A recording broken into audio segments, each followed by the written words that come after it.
قرآن شریف کې الله فرمایي الی مدین اخاهم شعیبا وارسلنا مخکې تیر شوي دی د دې آیت نه چې موږ د مدین خلق یو د هغوی د نسب او د قوم نه یو سړی ورولېږه چې د هغه نوم حضرت شعیب علیه السلام. شعیب علیه السلام دوی له لومبې دعوت ورکړه د ایمان د توحید د الله د یووالي. یا قوم اعبدوا الله ما لکم من اله غیره، یو خدای ومنئ، د یو خدای عبادت وکړئ.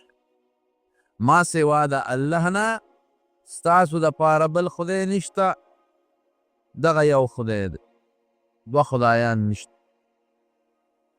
دا د حضرت نوح علیه السلام دعوتم خپل قوم ته، دا د حضرت لوط علیه السلام دعوتم، دا د حضرت یونس علیه السلام دعوتم، او دا زمونږ د دواړو جهانو د سردار دعوتم دی. ګڼ پیغمبران چې د چا قوم به الله سره بل خدای منه او شرک به یې کو، د هغې لومبې دعوتم ده. قرآن شریف کې الله فرمایي ان الله لا یغفر ان یشرک به ویغفر ما دون ذلک لمن یشاء. چې که یو انسان نور ګناهونه دي توبه وسته خو ټیک ده، که د شرک او کفر نه هم توبه وسته خو الله به یې معاف. لیکن که توبه چا د ګناه نه ونه وسته او مړ شو، نو د خدای خوښه ده که الله ورته بخي هم او که سزا پرې ورکوي هم. او که د شرک موندې ګناه نه چا توبه نیستې او مړ شو، له داړو بخل نشته. نور ګناهونه د خدای خوښه ده، کیدای شي بې توبې دې مو بخي، او شرک بې توبې مخل نشته. او د شرک بیا مختلف قسمونه دي. یو هغه شرک لکه عیسایانې کې خدای له دامن ګڼي، یا د مکې مشرکانو به خدای له لونه ګڼلې، یا یهودیانو به خدای له زوی ګڼه عزیر علیه السلام. دا یو قسم. دویم د شرک دا قسم دی په عبادت کې بعضې خلک شرک کوي. عبادت خو موږ د الله کو، او بعضې خلک په بندګۍ او په عبادت کې الله سره بل څوک شریک کي. لکه زموږ دا خلک نظر کوي، نظر او نیاز د الله نه ما سوا ده بل. نظر عبادت دی، بعضې خلک وایي د پلانکي بابا منښتم کړی، دا ګورې سخت جرم دی، ځکه نظر عبادت دی. عبادت به صرف د الله کې، که د الله نه علاوه د بل چا منښت او نظر دی او که شرک دی، نو د دې ډېر نور اقسام هم شته. نو ده به دا دعوت ورکوه قوم ته چې قوم اعبدوا الله، د الله عبادت وکړئ، ولا تشرکوا به شیئا ما لکم من اله غیره، د الله نه ما سوا بل خدای نشته. دویم دعوت ته د څو د ده په قوم کې یو بل غم و، ادا چې په وزن کې او په پیمانه کې به نقصان کړ، اغشتل به یې درانه کول او ورکول به یې سپک کول. ولا تنقصوا المکیال والمیزان، په تله کې کمی چاله مه کوئ، دا ډېر سخت جرم دی، غټه ګناه کبیره ده چې په تله کې بل نه اخلې نو درانه اخلې، او چې بل له ورکې نو سپک ورکې. سخت جرم، خطرناک. د شعیب علیه السلام په قوم کې دا ټګي وه، او شعیب علیه السلام ورته وایي چې تاسو ته د دې ضرورت هم نشته، دا چې په دې طریقه دا غلط او حرامه پیسه را پیدا کوئ. انی اراکم بخیر، تاسو باغونه شته، ستاسو ځمکې شته، مال او دولت هم شته. یو سړی ګناه حرام د مال لپاره کوي، نو ستاسو په هر څه پوره دې ته هم ساجد دی. او بیا ورته فرمایي انی اخاف علیکم عذاب یوم محیط، ګورې در باندې یریږم داسې عذاب په در باندې راشي چې د هر طرف نه به در باندې چاپېري او د تېښتې روبومني. دی به حضرت شعیب علیه السلام پورې ټوکې کولې، خنداګانې به یې پورې کولې. ورونو دا د ټول کمې زیاتې دا ډېر سخت جرم دی، دا ډېر غټه ټګي او دوکه د مسلمان سره. د دې مختلف طریقې دي. څوک اوس هم په تله کې ډنډې سره ته چلول کوي، څوک په پارسنګ کې چلول کوي، او څوک په کاڼو کې مو اورېدلي دي چې دا کم کیلوګان او دا کاڼي دي، وي دا هم څو قسمه دي. وي دا چې بازار کې هم اورېدلي دي، وي دا چې د کم دکاندار ناست و نو هغه ورته وي کم نمبر کاڼي وړئ. بعضې پکې پوره وي، بعضې پکې درانې او بعضې پکې سپکي، بعضې د هغې نه سپکي، تا ته به ښه برابر کیلوګرام ښکاري، ته به یې دا خو ټیک چې شاته پې هغه مهر هم لګېدلی دی، لیکن دا هم کیلوګرام نه په وزن کې کمي. ته به وایې چې دا کیلوګرام خو کوره دی، ګوره دې کې خو دې ما سره ټګي نه شي کولی، تله به یې راته برابر یې ښودي، هغې کې به هغه شی برابر ځي، لیکن ابه د عام کیلو نه درونې کې درناست درانه به یې درنوتلي. دا ډېر سخت جرم، دا ډېره لویه ټګي ده او ډېره سخته ګناه ده او پردی مال دې په دوکه ووه. ګوره د یو سړي نه که دې غلا وکړه نو دا یو کس دې ده سبا به یې ردا کړي، ګناه ده. یا دله خو به بدل ورکړې خلاص به کړې، خو چې کوم دکاندار په بازار کې ناست دی روزانه د 100 او د 200 ګاهکانو سره چټاکې دا لوبه وکړي، څومره لوی بار یې په سر باندې نه وه. یو یې حرام خوري وکړه او یو یې ټګي او دوکه وکړه. ټګي او دوکه ډېره لویه ګناه ده. نبی کریم صلی الله علیه وسلم یو ځل د مدینې منورې په بازار کې روان، یو سړي غله خرڅوله، حضور پاک پکې لاس ومنډه، چې لاس یې ومنډه لاندې لمده وه او د پاسه وچوه. ما هذا دا څه شی دی؟ د پاسه وچوه لاندې لمده، بیصابته السما، ویې صاحب باران پې شوی دی، پرې باران شوی دی. نبی علیہ السلام مبارک ورته وفرمایل چې هغه باران والا یې د پاسه ولې نه ایښوده؟ باران د بره کېږي که لاندې کېږي؟ باران خو د پاسه کېږي، لاندې خو اوچي. نو باران چې په کم شوي و پکار دا دی چې هغه دې بره خلکو ته ښولی چې دا ګورې لامده غنم دي، غنم دې لامده کړي خو په تله کې زیات شو. بیا حضور پاک وفرمایل من غشنا فلیس منا، چا چې زمونږ مسلمان سره دوکه وکړه او ټګي وکړه دا زما په لاره نه دی روان، زما په طریقه نه دی روان. دوکه خطرناک جرم او ډېره لویه ګناه ده، به اسانه خبره خو ده. پیو کې خلک اوبه اچوي، دا هم د دوکې یو قسم دی. اکثر خلک په دې کې مبتلا دی. ولې په پیو کې اوبه اچوي؟ یو بوډۍ ښځې نه مې تپوس وکړو مخکنۍ خبره، پیو کې مونږ به دې پی اخیستی، ما وې ترورې نن خو دې په دې په دا پی خو دې ډېر زیات نري کړي دي، دې پیو کې اوبه مه اچوه. وی ولې اوبه پلیتې دي؟ څه اوبه پلیتې دي؟ اوس د هغې ذهن کې دا و چې اوبه خو پاکې دي، راځه چې ټولو پکې اچې. ما یې ترورې تا نه خو ما د پیز اودس ته نه وړم چې اودس پرې کوو او تا پلیتې کړي دي او نه پرې غسل کوو. که چېرته دا ما د اودس او د غسل دپاره استعمالولې نو بیا به تا ویلو چې ما پکې پاک شی ټولې پلیتې مې نه دی اچولې. دا خو تا اوږه بې قیمته شی دی او د پیو په قیمت ته خرڅې کړې. دی مثلا په 40-50-50 روپۍ کیلو خرڅېږي، اوبه مفت یې خرڅېږي، مونږ کره لیکي دي څه؟ مونږ پکې خپله نه جوړ کولې پاکې اوبه دي، تا ته څه ضرورت دی چې ته پکې اوبه اچوې؟ نو دا ټګي او دوکه اوبه د پیو په قیمت خرڅول، دا ګورې ته به نه وایې چې مړه دا د هر چا د غلو مختلف قسمونه دي، دا هم پکې یو غل چې پیو کې اوبه اچوي. د مسلمان سره یې دوکه وکړو په یو طریقه دې پیسې ووالي. غلا څه ته وایي؟ په یو پټه طریقه د چا جیب وایي. نو بعضې سوشل او په تهذیب یافته خلک په یو طریقه غلا کوي او بعضې خلک په بله طریقه پردي جیب کې ګوتې منډې او غلا ترې کوي.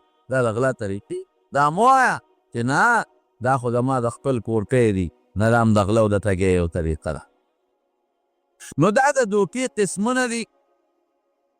یا بعضې خلک دا دکانداران په دې سوداګانو کې دوکې کوي، په قیمه کې مثلا دوکه کوي، قیمه کې پلپوس ګډ پلپوس پکې په هغه نن سبا په هغه مشینۍ پیکو لیکي نو پلپوس پکې اووي پکې ګډ کي. نو ستا دې ګناه وکړله. پلپوس خو د 100-150 روپو کیلو شیر او قیمه مثلا په 200-250 روپۍ کیلو ده، نو هغه د 100-150 روپو شیر یې ورسره په 250 کیلو خرڅ فانو خوا پلپوس ناست دی رن پکې اچوي. بلکل دا ټوله دوکه ده او ګناه ده. نبی علیہ السلام حدیث ته ګوره من غشنا فلیس منا، چا چې ټګي وکړه خراب شي په ښه باندې بدل که او خراب شي د ښه په قیمت خرڅ که او 2 نمبر د 1 نمبر په قیمت، دا دوکه او دا ټګي ده. دا وایي زما په طریقه نه دی روان. دا ټولې لوبې دي او ټولې طریقې دي. چای ته ګوره ډېر کم خلک به داسې وي چې هغه به سوچه او پاکه چای خرڅوي، یعنې اکثر دا د روجو بسمس او دې له رنګونه ورکوي او په خلکو یې خرڅوي. یا دې مسالو ته ګوره، ما یو دل د یو دوکاندار نه مساله اخیسته، ما زیره ته اخیسته، زیره سپینه ما یې نه توره زیره راواله خلک مزېداره چې کومه خوشبویي، ما ته یې ویې هغه تا باندې نه خرڅ شو چې راویې اخیسته داسې بل شان زیره غوندې وه. زه بې پوه شوم چې دا زیره نه ده، لکه زیره سړی پېژنې تور هم پېژندلی او سپین هم، چې مې وکته ښه شته خوشبویه وه. مې دا ولې ماله نه راکې؟ ما ته وی دا د اسونو د خرو خاشونه دي او ایسنس یې پکې اچولی. ایسنس دا یو خوشبویه بوتل یې خرڅېږي، د هر شي خپل خوشبویي وي او پکې اچوه. مسلمان باندې د خرو خاشنه خرڅوي او د اسونو خاشنه پرې خرڅوي. او مخکې ورځو کې په اخبار کې ونه کتل چې سپي خرڅول، سپي یې حلال کړي او سپي خرڅوي په مسلمان باندې، سپو غوښې خرڅوي. قسم دی یو سړي راته په خپله خبره کوله، یو سټور نه مې غوښه راوړوي، بیا ګورې دې سټور نه غوښه وانهلي. او په مکه مکرمه کې راته یو سړي خبره کوله، د خدای په د نبي علیه السلام په کلي کې راته خبره کوله. ما ته وی کوم څاروي چې زمونږ د سوداګرو سره مړه شي په دقې خلکو خرڅو، بلکل مردار څاروي. یو سټور یې راته وښه، ما بیا د ما توبه. نو ګوره دا د دوکې مختلف قسمونه دي، دا خطرناکه ګناه. او زمونږ پاکستانیان په دې سیس کې نمبر 1 کې دي، په ټوله دنیا کې نمبر 1 چلی، حکومت هم په دې کې نمبر 1 کې چلی. پخوا مونږ سعودي ته تلو نو هغې کې به هغه بل شان ټیلیفون به هغه ریال به یې ورغورځو، اوږد ریال به هغه به یې ورغورځو، یو به یې ورغورځو، بیا به یې بل ورغورځو. نو چې تر څو به دې ریال ورغورځو نو خبرې به دې کولې، او چې کله به هغه ریال بند شو نو بیا په ټیلیفون کې خبرې بندې شو. دا د خپل مخصوص طریقې کار. ما ته یو سړي خبره کوله، ما ته یره یو مسئلې تپوس ته نه کوم، وی زه وی مونږ خو ټیپر مولیو کې زیاتې ظلم نه کوو، وی دا خبرې کوي یو چل هم زده کړی دی. هلکه سین چل دې زده کړی دی، یو ریال کې هم د اوسپنې تار اچولی، د سیمو نرۍ تار هم اچول په ریال کې، وی هغه ور وغورځو لاندې، وی به پاسه به بل ور وغورځو، بل هم نیولي چې دا لاندې لاندې نه چې د هغې خپل ماهرات دي کړي. وی بلاکو ورغورځو، خبرې کېږي چې ښه ډېرې په ګنټو خبرې وکړو، هغه راکاږو، ابره پرې ټول یارونه واپس راوځي. ګوره دا دماغ شیطان انساني او جني شیطان چې یو ځای شي نو دا دواړه چې یو ځای شي د هغې نه یو سړي راته خبره کوله، مخکنۍ خبره ده.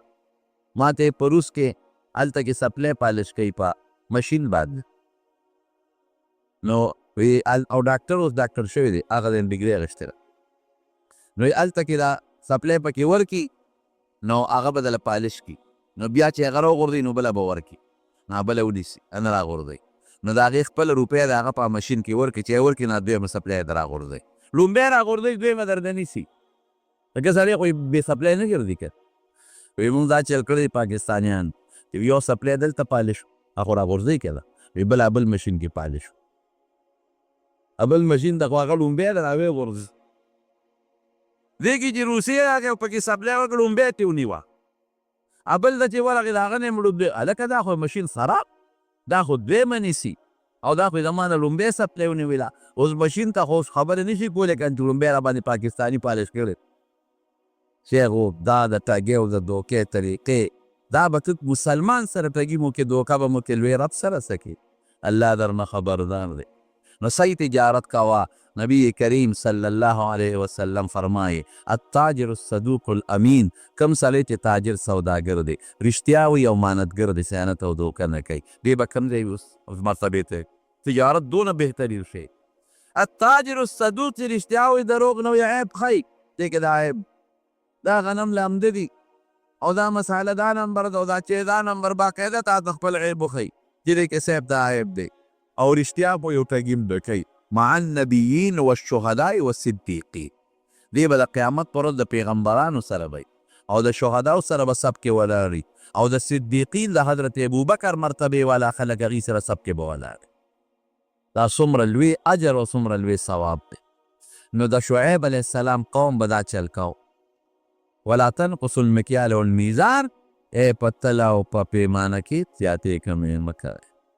د دې ګیس متعلق بل ما ته یو سړي خبره کوله، دې ګاډي کې خلک دا ګیس اچوي، هلکه مې دې تاسو ډسکاونټ نه ورکوئ او پلان کې میل والا خو پمپ والا خو ډسکاونټ ورکوي. ما ته یې ویل هغه په پیمانه کې لوبې ایستل، وي ته موږ نه م واچو بې ډسکاونټ او د هغې نه م واچو پته به راته ولګي. اوس په هغې کې هم پیمانه کې فرق راغی. دا ولې مسلمان دوکه او ټګي کوي د مسلمان سره؟ دا د پیسو دپاره. زموږ د جمع یو ملګری دی، د جمعې مانځل راځي، مستقل تقریبا هر جمعې مانځل راځي او کاروباري ملګری. هغه ماله راغی ما ته کېناست، ما ته ویره دا یو غلطي رانه کېږي، او که دا غلطي ونه کوم نو 15 روپۍ ګټم، او که دا غلطي کوم نو 50 روپۍ ګټم. ما یې ګناه به نه کې، دوکه به نه کې. چا له ګټې؟ بچو له ګټې. نو آخرت قبر کې به وال او ټکول ته خورې او مزې برې بچي کوي یاره جي او دونه پریشانه کې په دویمه جمعه به ماله راغی ډېر زیات پریشانه نن مې بچي په هسپتال کې دي او نن دا باندې پلانکي پلاټ قبضه وکړه جون مې وي د پریشانۍ د مې دا شی ته پرېږد یا ما ته په خپلې وړه د شم ټینګول دا شی ته پرېږده ته ګوره چې برابرېږي که نه برابرېږي الحمدلله دا درېیم څلورم کال یې پرله پسې تقریبا راځي هغه شی پرېږد اوس دونه خوشحاله او سکون ما دوی مولي صاحب د هغې نه مې زیاته سودا خرڅېږي هغې ګټې نه مې زیاته ګټه ده ګټه مې هغې نه زیاته ده سودا مې هغې نه زیاته خرڅېږي بچي مې مطمئن زه مطمئن ژوند خوشحاله الحمدلله خپل په تهجد زړه ټینګول ګران دي چې زړه دې لږ ټینګ کړه حرامو ته نو برکت دا رزق دا د ان من شیء الا عندنا خزائنه وما ننزله الا بقدر معلوم خدای په اندازه رزق درته نازلی نو که ته په حرامه طلب کې اومه قدر کوي او که په حلاله طلب کې اومه قدر کوي مقدار اومغه دی د هغې نه زیاتولی کمولی نه شي اوس تا ته ګوري چې دا سوړه دی نیر ته د دې ګنده نه ورخوباسې او که د دې پاک نه ورته ورخوباسې که د پاک نه ورته ورخوباسې هغې نه به دله راځي او که د دې ګنده نه ورته ورخوباسې هغې نه به شي به اک کوي خو لیکن دا زموږ د شیطان دوکه نو حضرت شعیب علیه السلام قوم به دا چل کو او ته دا به نه کوې ده به مونځ ډېر زیات کو شعیب علیه السلام او خدای ته به ژړل الصلاتک تأمرک ان نترک ما یفعل آباؤنا ستا مونځ تا ته دا چل ښیي دا ډېر مونځونه چې کې د پلار نیکه طریقه هم ده دا پرېږدو مانځو پورې به ټوکې ټکالی او پورې کول او ان نفعل فی اموالنا ما نشاء چې څه غواړو هغه باندې پرېږدو د پلار نیکه طریقه او رواج رامنځته درته مونږ دا چل ښه اوس هم چې کم سړي نه غلطي وشي ګیرې پرېښي خلک وایي هله وایي دا لا شیخ دی دا د راګیرو دا چل ښه هلکه دا لا پټکي په سر دی دا پټکي راته دا چل ښیي د نیکۍ پیغور به نه ورکوې د ګناه پیغور ورکړه د نیکۍ پیغور به چاته نه ورکوې دا ډېر سخت وی جرم او سړی په سیکل روان و بلې ته ولګېد او وایي ته لا شیخ یې او د په سیکل وواله هلکه نو زما بریکونه خو په ګیره کې نه دي چې ته ماته د شیخ والي پیغور راکړې خو په لاس کې بریک لګېدلی دی هکه معمولي څو قدم هلکه ته لا شیخ یې نو له شیخ څه چل وکړي شیخ سره خو عقل زیاتېږي نه شیخ یې سره عقل خو همغه عقل دی که ګیره خري هم هغه عقل دی او که ګیره پرېښود هم هغه عقل دی نو ولې د ګناه کار کوې نو دا زړه طریقه ده وي تا ته دا چل دا مونځ ښیي حضرت شعیب علیه السلام به مونځ ډېر کو او خدای ته به یې ډېر زیات ژړل هر وخت به الله ته ژړا کوله او نبی کریم صلی الله علیه وسلم فرمایي چې کوم انسان خدای ته ډېر ژاړي د هغه نه خدای ډېر زیات خوشحالېږي خود یې د دواړو جهانو سردار مبارک به الله ته ژړل عایشه صدیقه رضی الله عنها فرمایي وایي د شپې به یې اوږد مونځ کو داسې مونږ به یې کو حتی تورمت قدماه وي دا خپې مبارکې به پړسېدې او جلل به ولې جوفه عزیز که عزیز المرجل وي دې سینې به یې داسې غرار کو د جلا د وجې نه لکه کټوی چې په اور باندې کېږدي هغه غرار کوي او حضرت ابوبکر صدیق رضی الله عنه د خپل کور نه بار دال یو رکوټ جومات کې جوړ کړو او هغې کې به یې مونځ کو ته قرآن شریف تلاوت به یې کو او جلل به د مکې مشرکانو نه پرېښود وی ته جالې زمونږ دا ښځې درته راغونډېږي او دا بچي درته راغونډېږي هسې نه زمونږ دا ښځې او بچي تا ته ولاړ او دا چې د مسلمانان نه شي په دې نه پرېښود په ژړا باندې الله ډېر زیات خوشحالېږي د دواړو جهانو مبارک سردار فرمایي وی یو هغه اوښکه د انسان د سترګې نه چې د الله د یرې نه ووتله وی دوه څیزونه چې په یو ځای ولګېدل په هغه ځای د جهنم اور حرام دی یو هغه اوښکه چې د انسان په وجود د الله د یرې نه ولګېدله په کوم ځای چې د الله د یرې اوښکه پرېوته د جهنم اور پې حرام او بل هغه دوره چې د الله په لار کې در باندې پرېوت دغه دوله چې په کوم ځای پرېوته او دا اوښکه په کوم ځای پرېوته دقه ځای نه به جهنم کې نه سوځي جهنم اور پې حرام نو د به ډېر زیاته ژړا کوله رب العالمین ته سترګې ړندې شوې د ډېرې ژړا د وجې لکه څنګه چې د حضرت یوسف علیه السلام د پلار سترګې د یوسف علیه السلام د غم د ژړا د وجې نه ړندې شوې د ده ړندې شوې نو ګوره الله ورسره څه احسان وکړه سترګې ړندې شوې نو خدای پاک وله حضرت موسی علیه السلام خدمت له راوسته الله خو بادشاه دی یو دلته الله تپوس کوي الله ته هر څه معلوم دی خو دا بعضې خبرې ښکاره کوي د مخلوق ته وی شعیب علیه السلام ته وی ته چې دا دومره جاړې وی دا د جنت شوق د جنت پسې جاړې او که د دوزخ نه یېرېږې جاړې دا ولې جاړې؟ الله ته پته ده و الله ښکاره کول کوي. وی نه مې د جنت شوق پسې جړا شته او نه مې د دوزخ د یرې نه جړا شته. وی جړا مې الله ستا په دیدار او ملاقات پسې ده چې د خپل رب سره به زما ملاقات او دیدار کله کوي، هغې پسې جاو. نه مې د جنت خپل کار به کې میلاو شوم او که میلاو نه شوم او د دوزخ نه هم پروا نه ساتم، خو چې ستاسو فیصله د پروردګار هغې کې زه سم نشم کولی. ستا دیدار او ستا په کتو پسې جړا راځي چې کله به زما ستا ملاقات راځي. رب العالمین ورته وایي ښه زما دیدار درته مبارک شه، تا ته به زما دیدار به درته خامخا کېږي، مبارک شه. په سترګو باندې ړوند نابینا حضرت موسی علیه السلام دلته تې سړی مړ شو په د فرعونیانو په قوم کې. سړي یې سوک ورکاو، ادب یې ورکاو، هغه لا مړ شو او د هغې نه د بادشاه دربار خبر شو. نو د هغه دی نه راوتښتېد، مدین ته راغی. فلما ورد مدینه، چې رالل مدین ته راورسېده نو هلته یو کوي ته راورسېد، ډېر زیات انتهایي ستړی او په منډه منډه راځي. کوي ته چې څنګه راورسېد نو کوي باندې خلکو خپل څاروي سې رابول، ګډه چیرې سې رابولې او هغه کویان اوس هم تاسو تاریخ کې وګورئ نو ډېر جور کویان دي. یو خو زمونږ د وطن کویان دي، نه هغه جور کویان او په پنځو شپږو کسانو باندې هغه برقه راوباسي. ذموار که والله هم پې شاهد که. 10 کاله علما لیکي چې 10 کاله موسی علیه السلام د حضرت شعیب علیه السلام خدمت وکړو. ګوره د خدای د جړا د وجې نه سترګې ړندې شوې، نو الله وله حضرت موسی علیه السلام بود جلیل القدر پیغمبر ترې وروسته جوړېږي او یو تکړه نوجوان او امانتګر او پاک راسباز دا وله خدای پاک خدمت له راوست. 10 کاله پس حضرت شعیب علیه السلام ورته یوه لور په نکاح کړه. علما وایي هغه لورې په نکاح کړه چا چې د شعیب علیه السلام ته مشوره ورکړې وه، هغه یې ور په نکاح کړه او 10 کاله پس یې رخصت کړه. وایي د دم د خپلې مور او د ورور ملاقات به وکړم او د 10 کالو کې به د فرعون نه زمونږ خبره یېروي. حضرت شعیب علیه السلام ول یو کونټه یې ورکړه په تحفه کې او ګډه چیلې وله ورکړی او دغې وخت کې خدای پاک د ده سترګې بیا جوړې کړې وې. تاریخ لیکي چې خدای پاک یې ړوموالی ختم که الله جوړ که په سترګو باندې.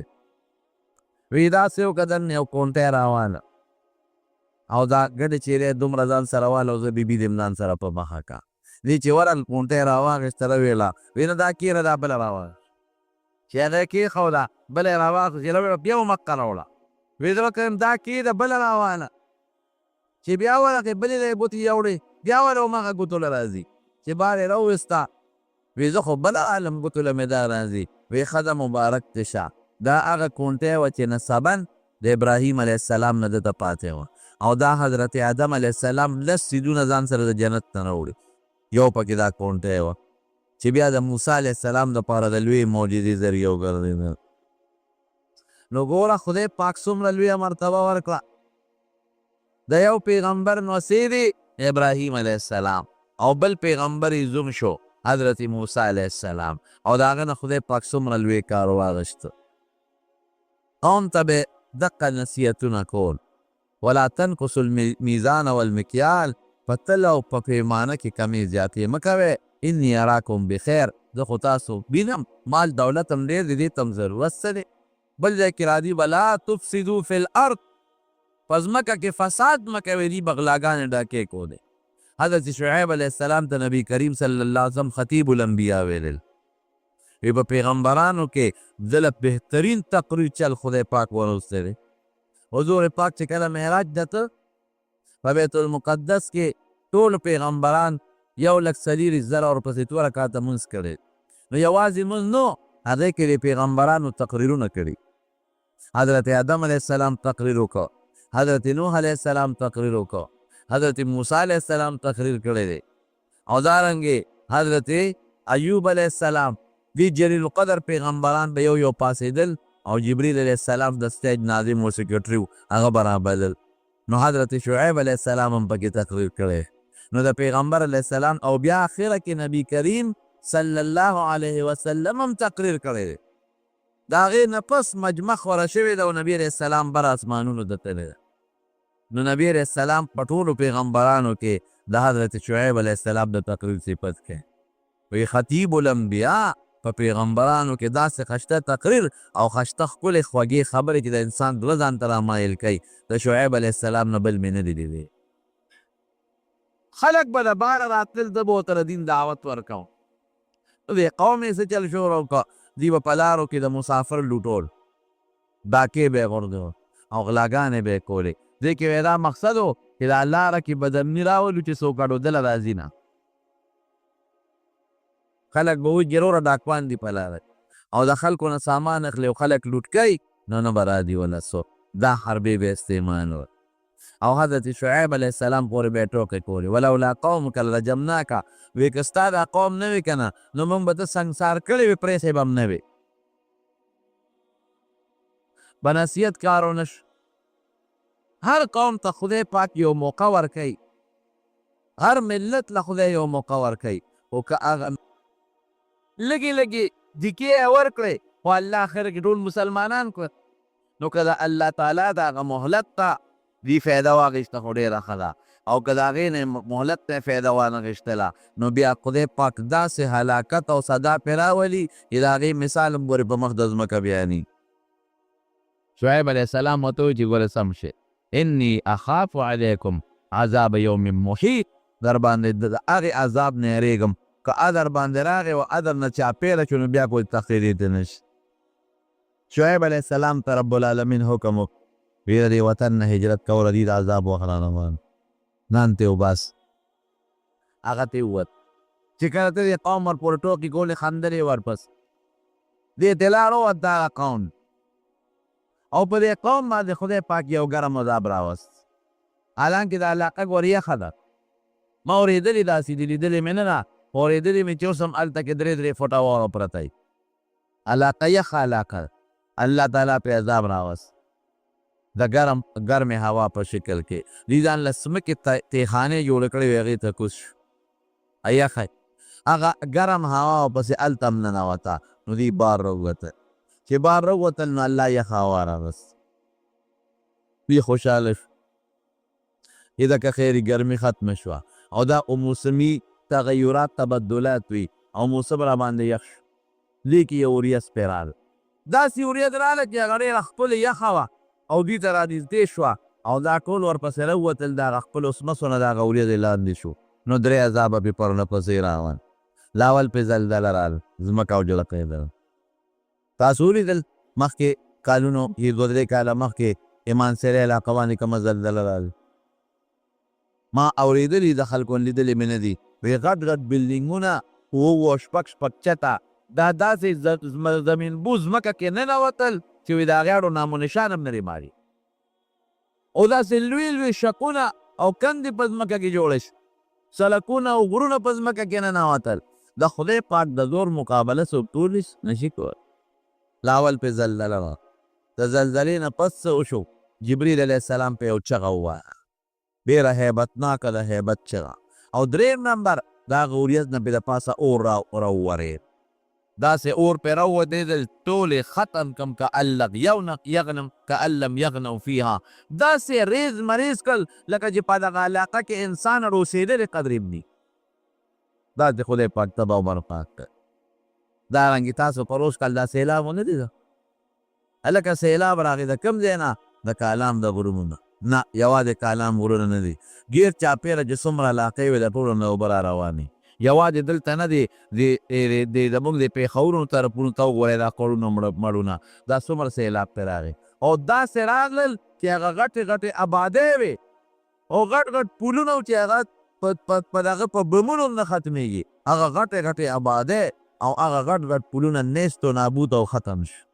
د خدای پاک د زور څوک مقابله کولی نشي کولی. دا یاد ساتئ ورونو ګونه، خدای پاک انسان له مهلت ورکوي.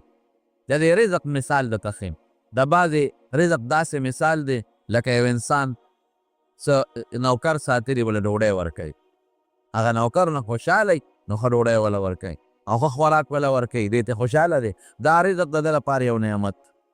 بعضې رزق د انسان لپاره قهر او غضب وي، لکه د مږې د پنجرې ډوډۍ، د مږې په پنجره کې ورته غوښه واچوي او مالګې مسالې هم پې ورته ودوړئ او په غوړو یې هم وله وترسئ او په هغه دننه په پنجره کې ورته د غوښې هغه ټوټه کېږدي او ښه خوشبویه کړي څه دپاره چې دا مږې ورپسې د سوړو نه هم راوځي دومره خوشبویه چې د هغه مږې هغه سوړو کې دننه هم راوځي او په هغه پنجره کې خو ورته ښکاري دا غوښه ورننوځي او څونه به ورته دا مږه خوشحاله چې داسې نعمت پې موندې دی چې د دې نه اعلی نعمت بل نیز دومره خوشبویه دی او څونه اعلی دی او د څوک شته هم نه راته پروت دی دا لګی هغه غوښه خوري دا نعمت دی لیکن کم ماشومانو چې پنجره یې ښودې ده او کوټه کې ورسره لاس کېږي هغې بارزوئ هغې وي ځکه خیرې ګیره شوې او ماشوم بل ته وایي شروع پې نه کوو صبر وکړه که نه هسې مري یو دوه درې نوړی خو خوري که نه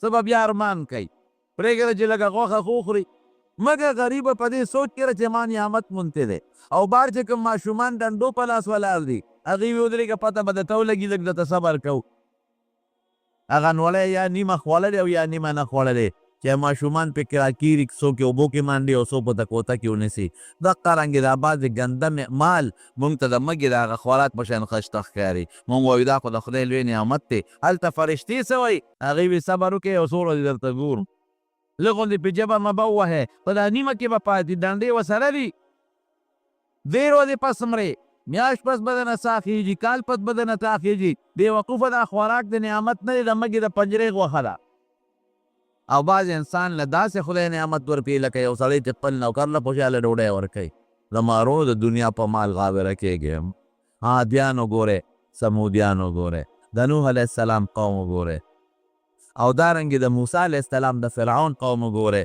د دې نه غټ خلک درانه خلک نور تېر شوي د عادیانو په شانتې خلک الله اکبر غټو تنو والا او غرونو کې به یې دننه سرنګونه ایستل او په غرونو کې دننه آبادۍ به یې کولې لیکن چې کله د خدای عذاب پرې راغی داسې شو که انهم اعجاز نخل منقعر لکه د کجورو په باغ باندې چې هوا راشي زول او طوفان او دا تنې یې دقسې لوړې پرتې وي دقسې تباه و برباد شو دارنګې د شعیب علیه السلام پیغمبر پورې به یې ټوکې کولې یو نیکانو خلک پورې ټوکې به نه کوي علماو پورې ټوکې به نه کوي څوک د دین دعوت درکوي او نیکي در دخې ټوکې به لنډې به نه کوي اوس دا مونږ ته دا چل ښایي هلکه د مړه ته یو زبرګ پکې ښې که نه مونږ نه سره زبرګان جوړی چې څوک مونځ کوي دې هم راته مولا شو او که څوک چاته لږ غوندې دعوت ورکړي چې دا ګناه مه کوه ښه تم لارې زبرګ شوې دا هلکه د دې خبرو څه مطلب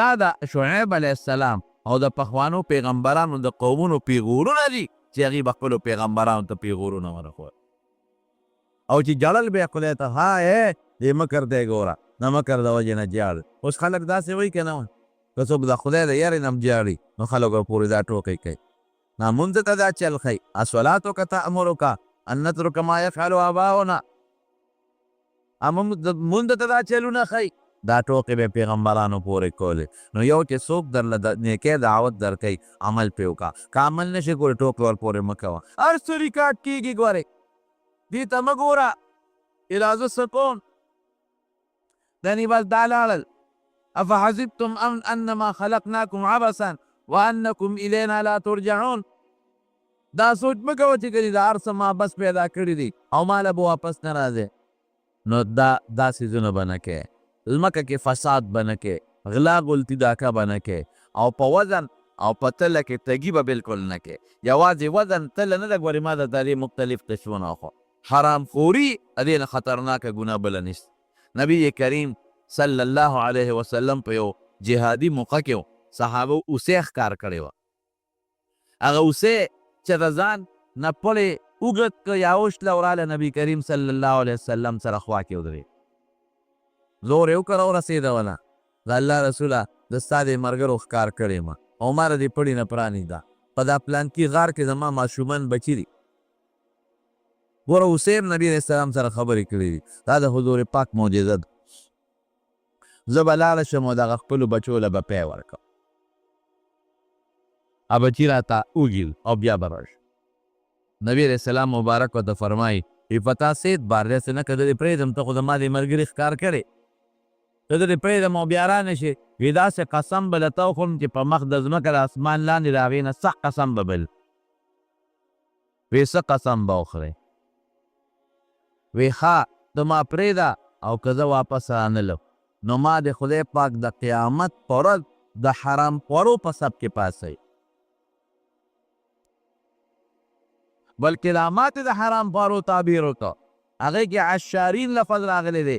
د هغې خلکو په سب کې مې پاسئ چې دا د زکات دا چیرمینان او ممبران دي. دا عشرونه تقسیموي او دا عشرونه ویشي او دا خلکو نه غونډوي. د دې خلکو په سب کې مې د پروردګار پاسئ. وی چې دا لفظ دیوسی وي د نبي دا وجود مبارک داسې ولچېد. وی ډېر مضبوط قسم دی خوړه. واقعي په مخ د ځمکه او د اسمان لاندې دې نه خطرناک قسم بل نشته. صحابو ته یې د اوسۍ پران دی چې پرېنېستله اوسۍ لاړه، خپلو بچو له یې پی ورکړل، دقه ده چې واپس راغله. صاحب ما خپل کار وکړه، خپلې ډوټي. حضور پاک هغه صحابي ته وي د اوسۍ پرېږدی او بیا عام اعلان وکړه وی د بچو په ورځو کې ښکار به بالکل نه کوئ، ځکه یو حیوان چې د ښکار که ده سره د 2 3 4 بچي هم برباد کړ. د بچو په وخت کې چې د مرغۍ ویشته هغې په جاله کې چې کوم 1 2 بچي دی هغه مړه شو، ځکه هغې د برې ذبسور کړي. د بچو په وخت کې به قطعا ښکار نه کوئ او هغه اوسۍ یې پرېښودله. نو حرام خوري دا ډېر خطرناک شی دی ګوره، او مسلمان سره ټګي کول دا ډېر خطرناک شی دی. مونږ ته دا اړو څه ښکاري نه، مونږ ته را ټګي سم نه ښکاري. مونږ وایي مړه دا خو څه وله غوندې خبره ده. 2 روپۍ دي یاره د یو نه دې 2 وانې او د بل نه دې 2 وانې او د بل نه دې 3 وانې او د بل نه دې 4 وانې. دا به کم دی لا پیټې په شا ګرځی. د قیامت لویه ورځ یې نه که نه او دا چا له ګټې؟ د دې زمانې بچو له او په کېږي مه راکړه چې رانه زکات په تاسو ځواني او بوډاواله رانه د دې زمانې بچي.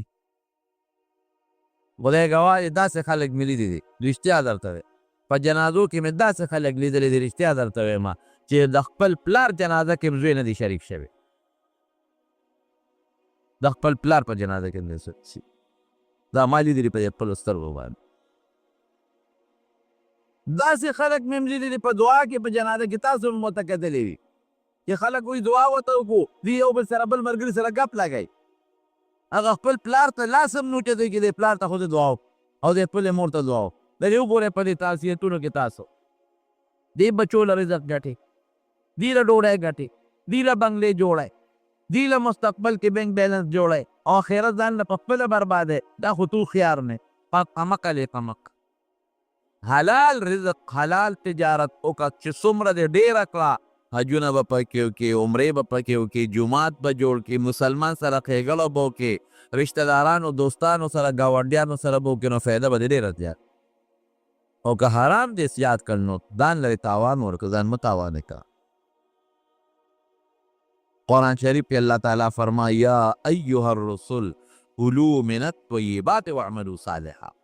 هر پیغمبر ته الله دا اعلان کړی دی. نو پیغمبر قاسم پاک دامن دی ورته ولې وایي یا ایها الرسول اے پیغمبرانو کلوا من الطیبات ورې پاک رزق وخورئ واعملوا صالحا او نیک عمل وکړئ. اول نمبر حکم د پاک رزق او دویم نمبر رزق، دویم نمبر اعلان دا د نیک عمل. نبی کریم صلی الله علیه وسلم فرمایي ویډیر کات یو سړی وي اشعث ببر سر به وي اغبر دوړې به پې الوتي او رفع یدیه الی الله، الله ته به لاسونه پورته کړي او چغې به وي یا رب یا قاله پیغمبر هم الفاظ دي یا رب یا رب یا رب یا رب ای ربا ای ربا ای ربا انا یستجاب. د دعا به سي قبلي نه قبليږي دعا. ولې؟ وی ملبسه حرام، ملبسه حرام، لباس نه ماکل ډوډۍ حرام، مشعوبه حرامې، چې کوم ځای سملي هغه ځای د حرامو. انا یستجاب کوم ځای نه به د دعا قبول نه قبلېږي. سر ببر جامې شتېدلې او یا رب یا رب یا رب دعا به نه قبلېږي. تمارو دا عادتونه او حضرت شعیب علیه السلام بالخصوص د هغه قوم کې دا یو عادت. نو د ټګۍ او د دوکې نه به ځان ساتئ. او د ټګۍ او د دوکې مختلف قسمونه دي. یوازې د دکاندار ټګي او دوکه نه ده، دا زمیندار هم کوي ګورې ټګي دوکه خفه کېږي ما الوګان چې بازار ته وړي لاندې پکې سا چولي او بره سا چو لاندې والده بره دې پې غټه چولي. ولې خلک دوکه کې دا خو ګناه ده.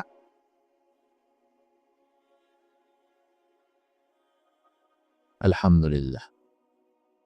ټماټر چې وړي لاندې یو شان پراتی برابر شان پراتی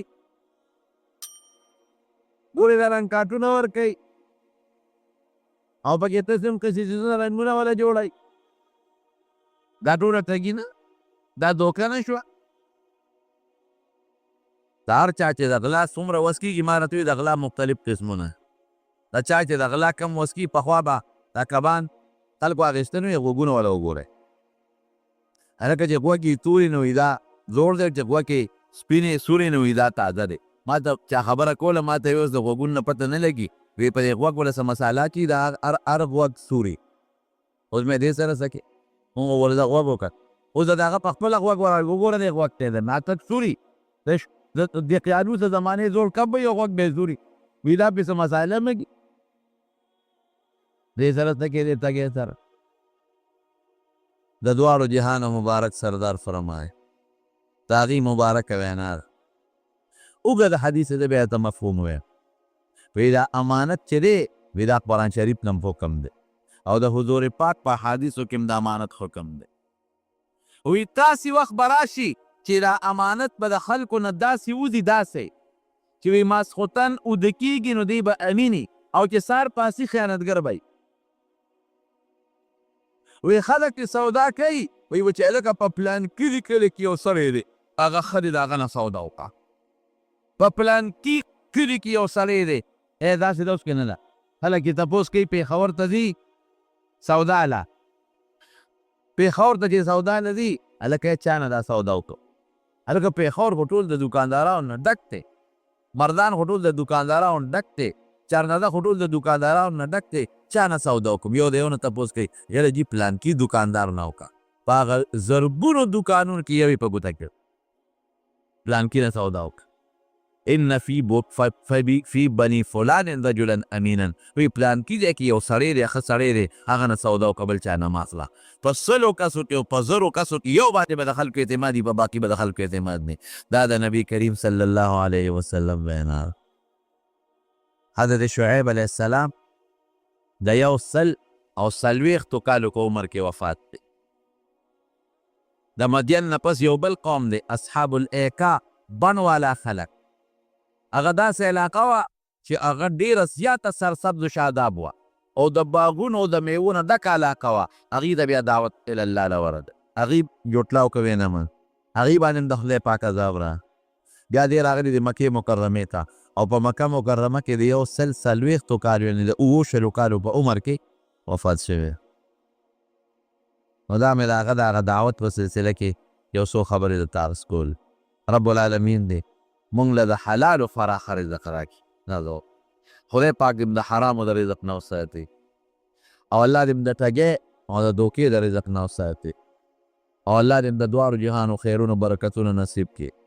د خپل وطن او د ملک تمدو کې زمونږ د عمل کو دا وطن دا په مختلفو طریقو باندې دا ظالمان کافران راځي او د ګیرولو کوشش کوي، او زمونږ د حکمران طبقې خفه کېږي مه د هغې څه پیسې مو سره شریک کړي، کله یو ډرامه جوړه کړي او کله بله ډرامه جوړه کړي.